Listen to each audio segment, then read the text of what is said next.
Queridos irmãos, queridas irmãs, com grande alegria nós novamente nos reunimos nesta casa de oração, de acolhimento, de fraternidade. Antes de tudo, nós gostaríamos de agradecer a Deus, o nosso Pai,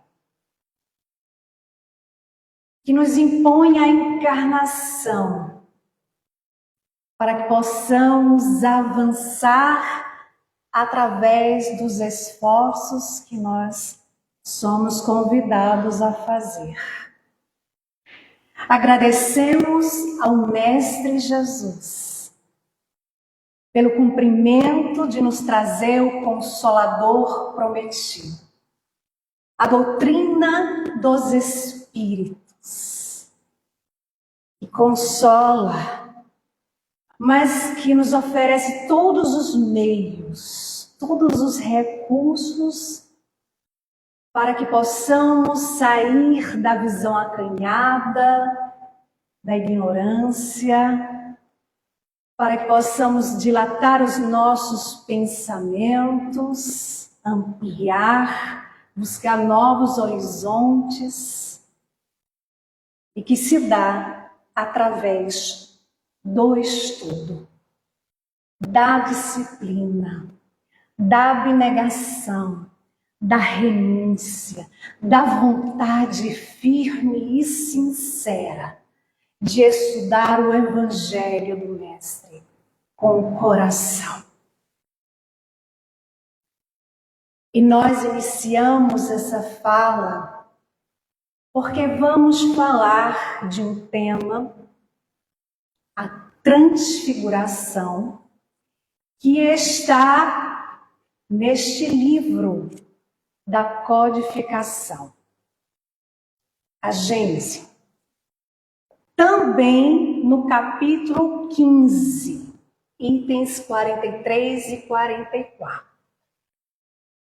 Quando Kardec apresenta aquela passagem quando diz: 6 dias depois, Jesus, levando consigo Pedro, Tiago e João, os conduziu a um monte, a um alto monte, conhecido como Monte Tabor. E lá, diante deles, diante de Pedro, Tiago e João, Jesus se transfigurou. É importante considerar que as transfigurações podem ser de natureza mediúnica, quando se o espírito ele imprime no médium as modificações fisionômicas, e as transfigurações também podem ser de natureza anímica, como aconteceu com o Mestre.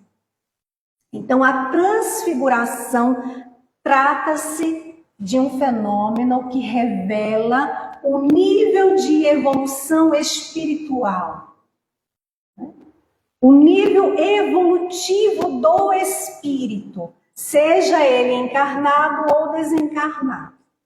Então, as transfigurações, elas refletem sempre as qualidades e sentimentos do espírito.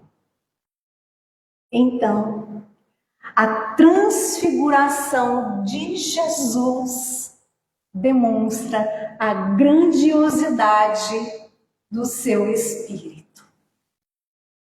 Enquanto Jesus estava ali, fazendo a sua prece, o seu rosto parecia inteiramente outro.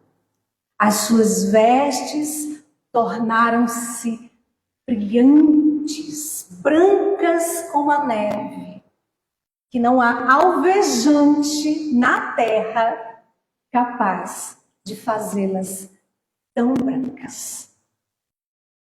E ali, naquele momento, os discípulos ficaram assustados, porque viram ali diante deles aparecer Moisés e Elias. E eles ficaram tão confusos, tão assustados, sem saber o que fazer, o que dizer, que Pedro falou assim: Senhor, olha, nós estamos aqui. Façamos 3 barracas, uma para vós, outro para Moisés e outro para Elias. De tão perturbados que eles ficaram. Então, a percepção da presença de Moisés e Elias por parte dos apóstolos podem ser catalogadas como vidência mediúnica ou materialização espiritual. E aí, neste caso de materialização espiritual, independe da faculdade de ver espíritos. Foi um fenômeno tão nítido para eles, tão real, a ponto de Pedro sugerir ao mestre que ali fosse construída 3 barracas. Ao mesmo tempo, apareceu uma nuvem, uma grande nuvem, e cobriu a todos. E dessa nuvem saiu uma voz. E essa voz dizia estas palavras: Esse é meu filho bem-amado. Escutai-o. Imediatamente, os discípulos, olhando para todos os lados, não viram mais Moisés nem Elias. Apenas Jesus estava ali com eles. Mais um efeito físico aconteceu no alto do monte, onde se encontravam Jesus, os 3 discípulos e os 2 espíritos, Moisés e Elias. O fenômeno da voz direta, vindo do interior da nuvem. De quem era essa voz? Essa voz que eles ouviram era um hino de glória que os espíritos superiores entoavam em louvor ao Mestre, em louvor do Mestre. E aí depois, quando eles estavam descendo aquela montanha, Jesus recomendou a eles que não contassem nada para ninguém, até que o Filho do Homem fosse ressuscitado dentre os mortos. De fato, eles mantiveram ali o sigilo. Mas depois eles ficaram se perguntando: por que será que Jesus disse até que o Filho do Homem nasça dentre os mortos, ressuscite dentre os mortos? Jesus pedia aos seus discípulos que guardassem sigilo pela incompreensão das pessoas daquela época. Eles não estavam preparados para compreender o que Jesus falava, o que Jesus fazia, o que ele ensinava. E aí era preciso que o tempo fosse passando para que as pessoas fossem adquirindo maturidade, conhecimento espiritual para entender as ações do Mestre. Esses esclarecimentos e outros de forma muito maior, nós vamos encontrar no livro O Evangelho dos Humildes, de Eliseu Rigonati.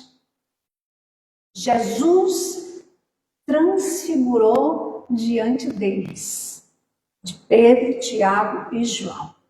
O que é transfiguração? Transfiguração é um fenômeno descrito no Evangelho em que Jesus se transforma diante dos discípulos, mostrando sua natureza divina. E este evento é considerado, sim, uma manifestação da glória divina e espiritual de Jesus, revelando ali em sua plenitude diante dos seus seguidores. Na doutrina espírita, a transfiguração de Jesus também pode ser interpretada como um momento de revelação da natureza divina e espiritual aos discípulos, demonstrando ali a continuidade da vida após a morte. A vida não cessa, a vida é fonte eterna e a morte é um jogo escuro das ilusões, afirma André Luiz no livro Nosso Lar. Demonstrando também ali na transfiguração a imortalidade da alma. Sim, nós não somos o corpo, nós somos espíritos em experiência, na existência, nesse mundo de provas e de expiações. E aí a gente vai até o livro Parábolas e Ensinos de Jesus, porque Caibá Schudel também vai nos lembrar que a lei do Cristo Jesus demonstra a existência da alma, né? Com a aparição ali de Moisés e de Elias, é demonstrado ali a imortalidade da alma, como já falamos, e o verbo. O verbo nas nuvens, ou seja, o verbo que é a palavra, nas nuvens sanciona o divino amor, abrangendo o infinito para que a palavra ela não passe, mas que ela seja cumprida ali integralmente. Então, a transfiguração de Jesus, afirma Caibá Schudel, é a pregação do cristianismo com todas as forças da sua vida eterna. E esse evento da transfiguração pode servir, sem dúvida alguma, como exemplo do potencial divino, né, que todos os seres humanos possuem. E aí, com um incentivo à busca do autoconhecimento, ao estudo disciplinado, para que possamos evoluir moralmente, espiritualmente, né? Estudando, extraindo o espírito da letra. Agora sim, nós vamos ao livro A Gênese. Antes do capítulo 15, nós vamos ao capítulo 14, porque ali também, no item 39, Kardec vai nos esclarecer dizendo que a transfiguração, que esse fenômeno é o resultado de uma transformação fluídica, uma espécie de aparição perispiritual que se produz sobre o corpo vivo e em algumas vezes no momento da morte. Então, esse fenômeno é um fenômeno perceptível, ou seja, aquele que tem essa faculdade de transfigurar, né, e que está acompanhado por outras pessoas, essas pessoas, elas podem ver presenciar esse momento de transfiguração, porque tem por base a matéria carnal, né, a matéria visível. Então, nós vamos agora ao livro dos médiuns. No livro dos Médiuns, ali no capítulo 7, item 122, Kardec vai apresentar esse fenômeno, vai citar um exemplo desse fenômeno de transfiguração que consiste na mudança, né, das aparências do corpo vivo. E o fato que ele apresenta ocorreu nos anos de 1858 e 1859, quando uma jovem de 15 anos de idade, ela apresenta essa faculdade, ela toma as aparências das pessoas que já haviam desencarnado. E era de tal forma que as pessoas que assistiam esses fenômenos diziam que tinham certeza que estavam ali diante de pessoas que conheciam de tão claro, de tão visível que era ali aquela aparição. E ela também, ela tomava ali a aparência do seu irmão que já havia desencarnado há muito tempo. Então esse fenômeno, ele se repetia diversas, centenas de vezes, sem que a vontade dessa jovem aí interferisse. Esse irmão dela, que havia desencarnado, ele tinha 20 e poucos anos, era muito mais alto do que ela, evidentemente tinha o dobro do peso corporal dela. E aí o que acontece? Um médico que estava acompanhando esses fenômenos queria ter a certeza de que não se tratava de uma ilusão de ótica. E aí ele conversa com o pai, conversa com ela, para que no momento do fenômeno ela fosse pesada. Pesaria ela antes do fenômeno e durante o fenômeno. E assim aconteceu. Quando ela toma todas as aparências do irmão dela, ela é pesada. E aí é constatado, porque o peso dela dobra. E aí fica constatado que não se tratava de uma ilusão de óptica. Era real, a transfiguração existe. Então, a transfiguração, por mais que se pense que é uma coisa assim, muito incomum, né? A gente, estudando, aprende que a transfiguração é um fato muito comum, que em virtude da irradiação fluídica pode modificar a aparência da pessoa. Eu recordo, já há muitos anos, eu não sei se Soares se recorda disso, mas há muitos anos eu recordo de um palestrante que quando terminava a sua palestra, no momento de prece, ele não só mudava a voz, mas há quem conseguisse ver o aspecto visual, mudar a aparência visual também dele. Então é um fato comum, né, que acontece em virtude da irradiação fluídica. Kardec vai afirmar que a transfiguração, em certos casos, se origina de uma simples contração muito diferente da habitual, ao ponto de tornar irreconhecível a pessoa. Nós vamos agora para a Revista Espírita, março de 1859. Porque o espírito de São Luís, falando a respeito, comentando a respeito da transfiguração, ele responde algumas perguntas. E vai afirmar também que a transfiguração ela não passa de uma modificação da aparência, uma mudança, uma alteração dos contornos. Mas aí ele deixa muito claro que o corpo nunca muda. Por exemplo, se eu tivesse a faculdade de transfigurar, meu corpo não mudaria.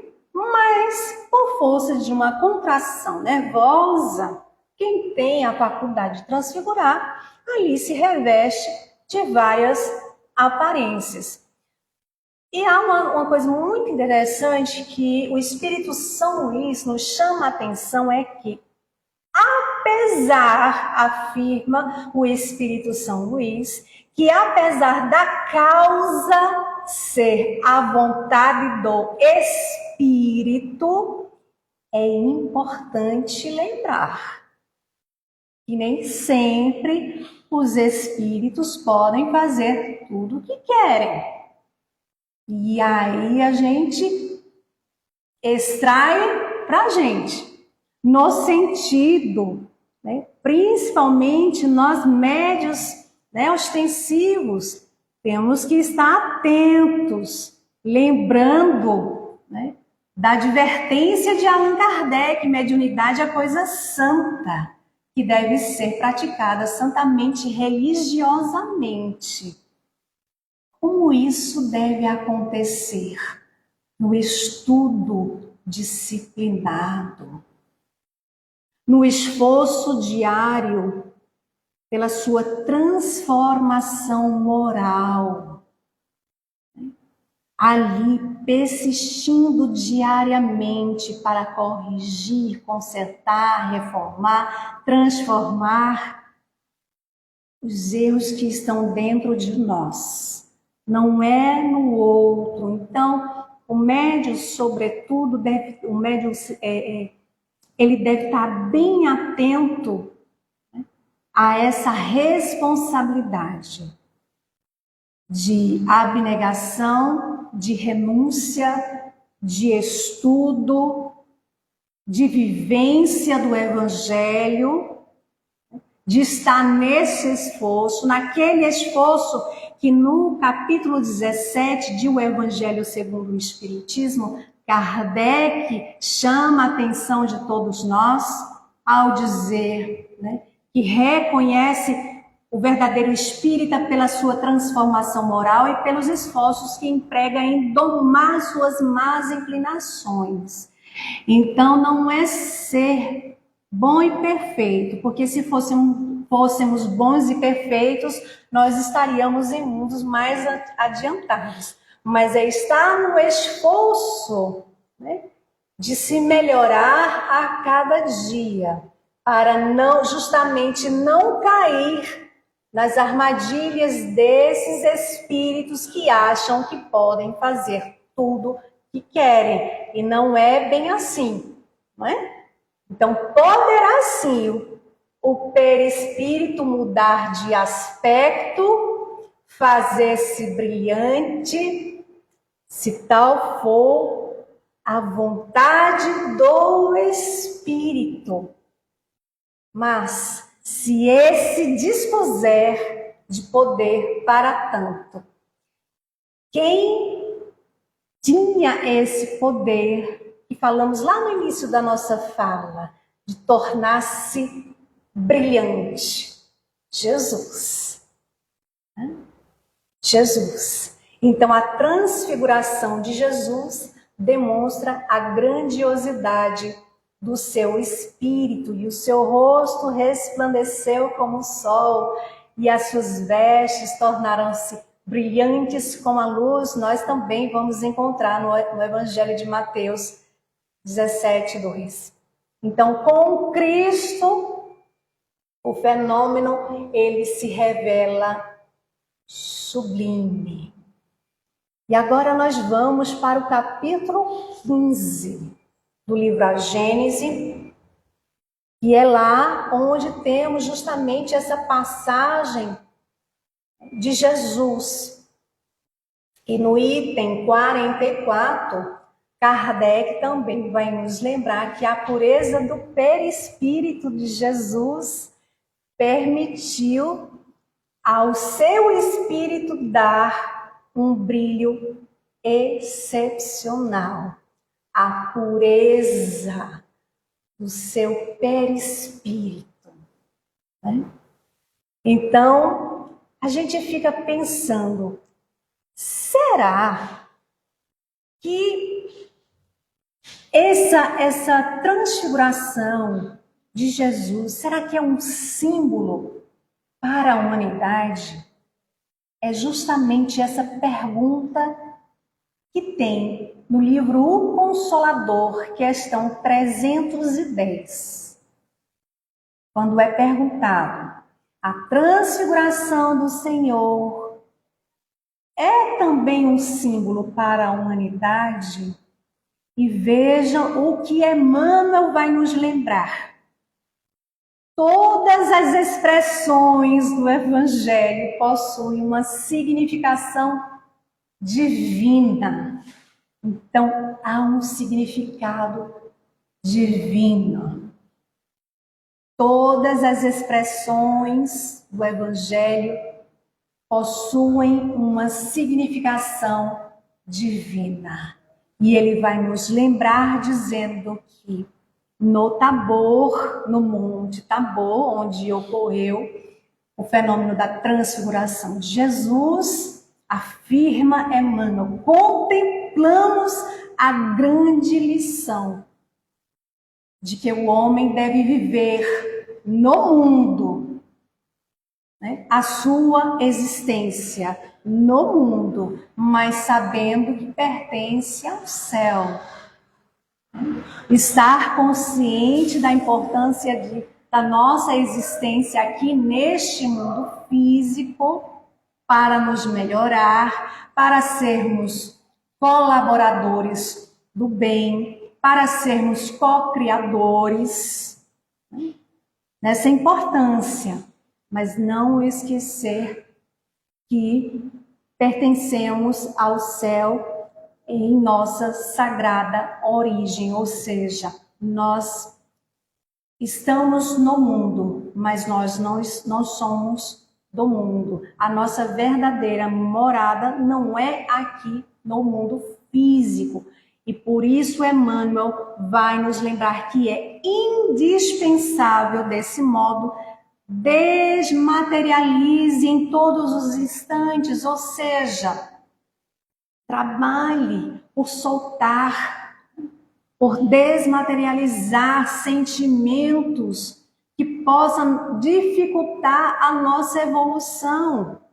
O egoísmo, o orgulho, a maledicência, o ciúme, a inveja, tantos sentimentos doentios que são obstáculo para que possamos daqui sairmos melhores de que quando aqui chegamos, não é? Então, em todos os instantes, Emmanuel, ele nos recomenda para que a gente possa nos colocar nesse exercício de desmaterialização. Para quê? Para que o amor em nós desenvolva o amor e a sabedoria.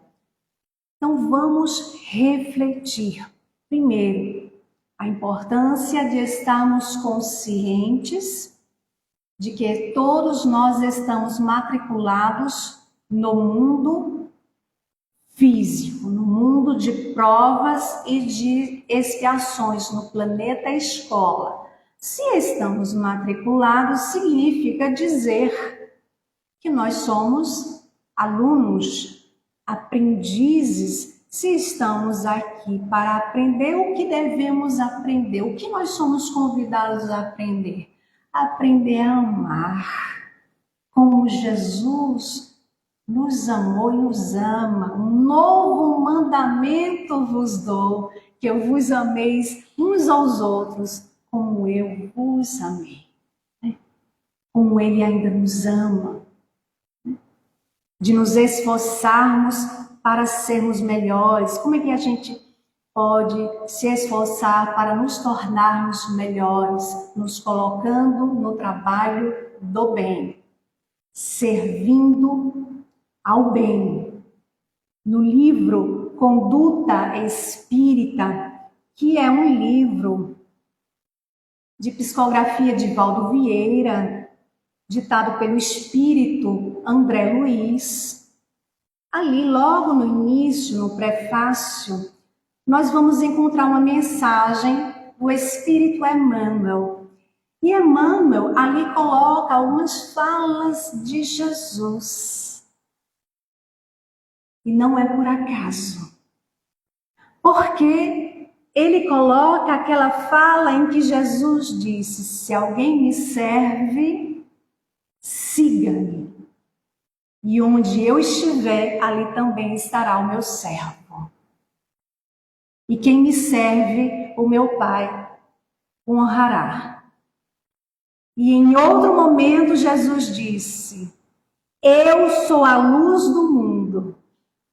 E quem me segue não andará em trevas, mas terá a luz da vida. E aí Emmanuel vai nos lembrar que não basta admirar o Cristo. Ai, que lição linda de Jesus. Se emocionar apenas quando ouve uma mensagem do Mestre. Não, não basta apenas admirar o Cristo e divulgar-lhes os preceitos e divulgar os ensinos. A proposta ela é muito maior. Ela é uma proposta renovadora, porque nos conduz a estarmos na caminhada com Jesus, seguindo os seus passos. Emmanuel também vai nos lembrar que assim também ocorre na doutrina espírita que revive o apostolado da redenção. E quem deseja seguir firmemente, né, sendo ali o espírita cristão, deve seguir as orientações, estudar, vigiar os pensamentos, se colocar em oração, fazendo a nossa parte para sermos exemplos a outros corações. A gente não convence o outro por dizer que somos espírita. Antigamente, quando alguém dizia que era espírita, né, logo vinha aquele olhar: nossa, que pessoa, por isso, né, que a pessoa ali tem uma posição séria. Logo vi que era espírita, né, tão calma, tão doce. Isso antigamente, tá? Mas hoje é bem diferente. Não basta dizer que é espírita, não. Tem que estar ali no esforço para vivenciar. Emmanuel já dizia ao Chico, e está no livro Correio Fraterno: a palavra pode até convencer, mas só o exemplo arrasta. Então, lembrar a responsabilidade que nós temos como espírita de nos esforçarmos para colocar em prática aquilo que nós vamos ouvindo, assistindo nas palestras públicas, que vamos buscando nos livros, que vamos atentando ali quando nós somos convidados, através da questão 886 de O Livro dos Espíritos, de estar atento à caridade no sentido da palavra como a entendia Jesus, que é a benevolência para com todos, indulgência para com as imperfeições alheias, perdão das ofensas.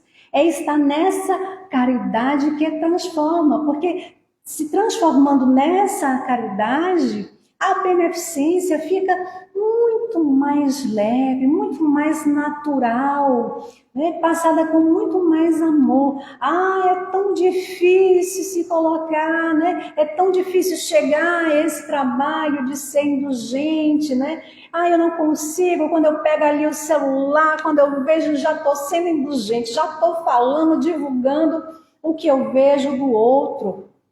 Então é estar consciente: opa, eu fiz isso, mas eu vou me esforçar para amanhã não fazer. Então, essa mudança que a doutrina espírita nos convida paulatinamente a fazermos. Então, voltamos aqui, né? Nós somos espíritos numa experiência reencarnatória, onde devemos buscar o autoconhecimento identificando, como já dissemos antes, aquilo que em nós precisa ser melhorado.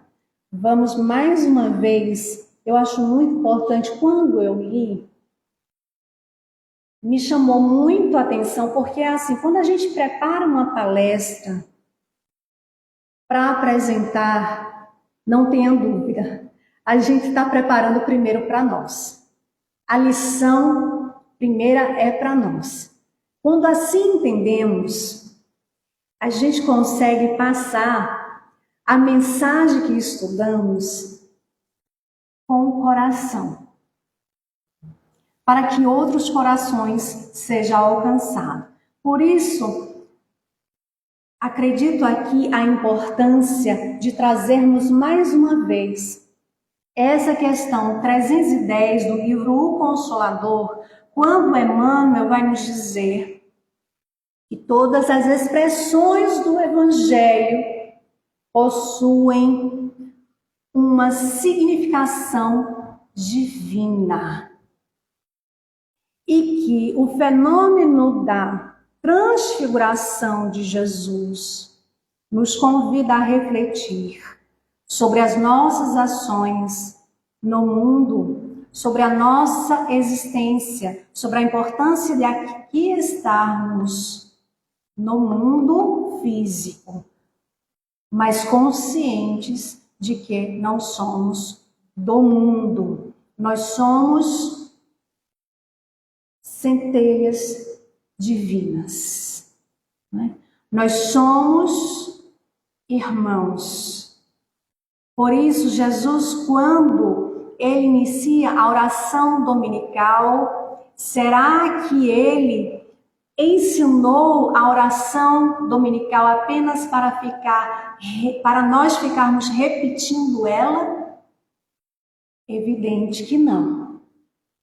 Foi para que pudéssemos extrair lições para nós. Então ele inicia dizendo: Pai Nosso, nos lembrando que, independente da cor, independente da condição social, independente do sexo, independente do partido político, independente da religião, somos todos irmãos. E que devemos nos esforçar para ver, enxergar naquele outro um filho de Deus como todos nós somos. Em nossas dificuldades, quando encontramos alguém que nos olha com desdém ou que a gente não simpatiza, exercitemos o olhar para o outro e enxergar a presença de Deus. E não são apenas palavras, porque eu fiz esse exercício e deu muito resultado, e está dando resultado, de olhar para o outro e enxergar a presença de Deus, entender que Ele é Filho de Deus, como nós também somos. Entender que o outro tem as suas imperfeições, como nós também temos. E por isso que nós estamos aqui, para nos reunir e ajudarmos uns aos outros. Se a gente não pode se aproximar, ore pelo outro. Jesus nos mostra a importância de orar e de vigiar. Resumindo, a transfiguração, então, é um evento que faz parte da experiência espiritual e que traz ensinamentos e também inspiração para aqueles que buscam compreender a natureza espiritual e o propósito da vida, né? O propósito de aqui estarmos.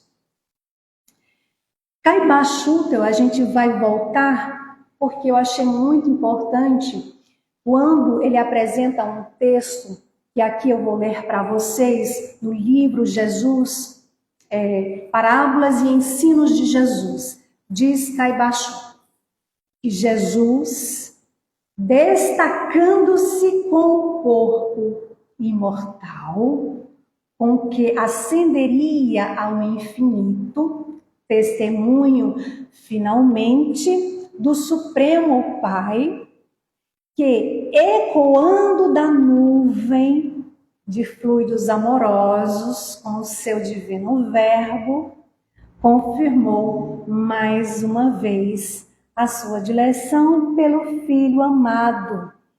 E vejam bem que deveria ser ouvido e obedecido por aqueles que mais tarde teriam que apregoar suas palavras redentoras pelo mundo. Então vejam bem, nós, estudantes da doutrina espírita, que geralmente temos uma receita para o outro, olha, seja mais paciente, olha, seja mais indulgente, tolere mais, orem mais. Será que aquele que está nesse exercício de apregoar, de falar para o outro e que diz, afirma ser espírita, também está nesse exercício de ouvir o mestre no coração e, sobretudo, obedecer? Reflitamos. Então, ouvir o Cristo deve ser o nosso principal interesse. Ouvir o Cristo em nosso coração, em nossa mente, que chega pela voz dos emissários, dos mensageiros de luz nos orientando. Vá por aqui, não faça isso, tome cuidado, preste atenção.